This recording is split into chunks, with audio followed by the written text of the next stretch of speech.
దేశంలో పార్లమెంట్ ఎన్నికల వేడి మరింత పెరిగింది. మరి ఈసారి ఎన్డీఏ ఇండియా కూటమి మధ్య ఎన్నికలు హోరాహోరీగా సాగనున్నాయా? మూడోసారి మోదీనే అనే నినాదం పనిచేస్తుందా?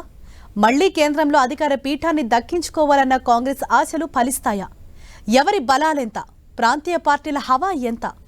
ఇలా దేశ రాజకీయాలపై పలు విశ్లేషణలు ఇప్పుడు ఆసక్తిని రేపుతున్నాయి.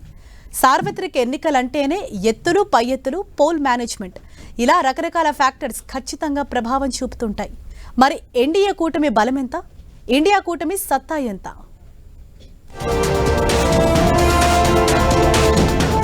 యుద్ధం ఎంత ముఖ్యమో దానికి తగిన వ్యూహం కూడా అంతే ముఖ్యం. యుద్ధానికి కీలకమైన ఆయుధం వ్యూహమే.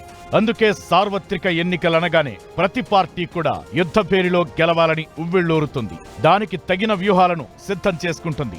అయితే గెలుపోటములు మాత్రం అద్భుతమైన వ్యూహాలను అమలు చేసే పార్టీనే వరిస్తుంది.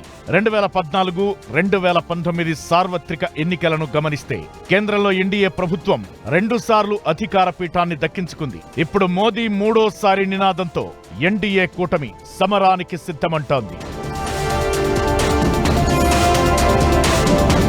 దేశంలోని పలు రాష్ట్రాల్లో ఉన్న ప్రాంతీయ పార్టీలు, ముఖ్యంగా యాంటీ మోదీ నినాదం ఎన్డీయేతర పక్షాలను కూడగట్టిన కాంగ్రెస్ ఇండియా కూటమి పేరుతో విపక్ష అలయన్స్ ను ఏర్పాటు చేయగలిగింది. అయితే ఇండియా కూటమి నుంచి నితీష్ కుమార్ జేడీయూ పార్టీ బయటకు రావడం, తిరిగి ఎన్డీఏ కూటమితో దోస్తీ కట్టడం సహా ఈ మధ్య చోటు చేసుకున్న పరిణామాలు మరోసారి దేశ రాజకీయాలపై పలు రకాల ఆసక్తికర విశ్లేషణలు, అంచనాలను తెరపైకి తెస్తున్నాయి. 10 ఏళ్ల తరువాత ఇండియా కూటమి పేరుతో కాంగ్రెస్ మళ్లీ ఢిల్లీలో చక్రం తిప్పాలని చేస్తున్న ప్రయత్నాలకు ఇప్పుడు ఎన్డీఏ కూటమి గండి కొట్టిందని రాజకీయ విశ్లేషకులు అభిప్రాయపడుతున్నారు. దానికి రకరకాల కారణాలను చూపుతున్నారు. ప్రధానంగా కాంగ్రెస్ చేస్తున్న తప్పిదాలే ఇందుకు కారణమంటున్నారు. ఎన్నికల సమరశంఖం పూరించి యుద్ధానికి సిద్ధమయ్యే వ్యూహరచనలో కాంగ్రెస్ వెనకబడుతోందన్న వాదనలు వినిపిస్తున్నాయి. దేశవ్యాప్తంగా జాతీయ పార్టీలు, ప్రాంతీయ పార్టీలన్నీ ఎలక్షన్స్ ప్లాన్స్ లో ఉంటే రాహుల్ మాత్రం భారత్ న్యాయ యాత్రలో బిజీగా ఉన్నారు. దీంతో ఏఐసీసీ హెడ్ క్వార్టర్స్ ఖాళీగా కనబడుతోంది.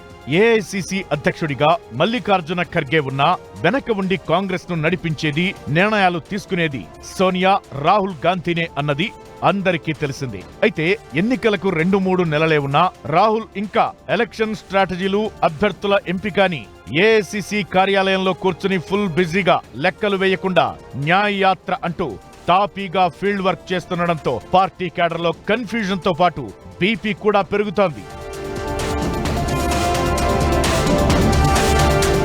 నిజానికి ఎన్డీఏతో ఢీ కొట్టాలని ఇండియా కూటమి అనుకున్నప్పుడు అందులో కాంగ్రెస్ ది కీలక పాత్ర. కానీ రాహుల్ అస్త్ర సన్యాసం చేసినట్లు ఇలా రాష్ట్రాల్లో తిరగడమేంటని అంటున్నారు. వాస్తవానికి ఇండియా కూటమిని మరింత బలోపేతం చేసే దిశగా రాహుల్, ఇతర కాంగ్రెస్ సీనియర్లు శ్రద్ధ పెట్టి ఉంటే బీహార్ సీఎం నితీష్ లాంటి వారు అలయన్స్ నుంచి అస్సలు బయటకొచ్చేవారు కాదు.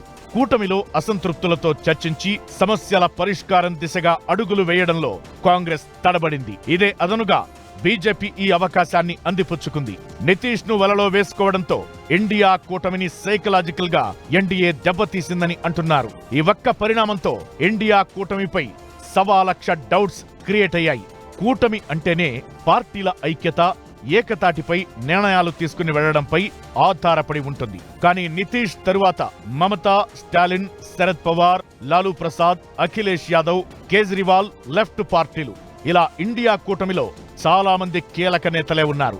అయితే నితీష్ ఎన్డీఏలోకి జంప్ కావడంతో మిగతా పార్టీల వైపు అనుమానంగా చూసే పరిస్థితులు తలెత్తాయి. ఇది ఎన్డీఏ సైకలాజికల్ గేమ్ లో విన్నింగ్ ఫ్యాక్టర్ అనే అభిప్రాయాలున్నాయి.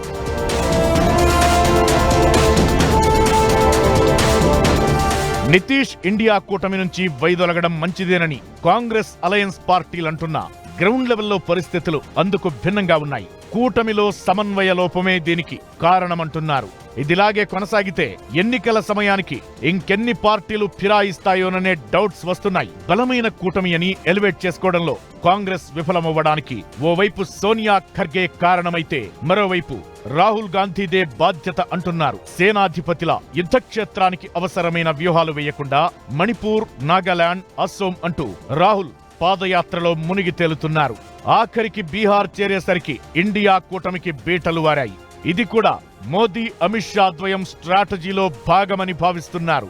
బీహార్ సీఎం నితీష్ ను తమ వైపు తిప్పుకోవడం ద్వారా వచ్చే ఎన్నికల్లో పాజిటివ్ వైబ్రేషన్స్ ను ఎన్డీఏ కూటమి పొందిందనేది విశ్లేషకులు చెబుతున్న మాట.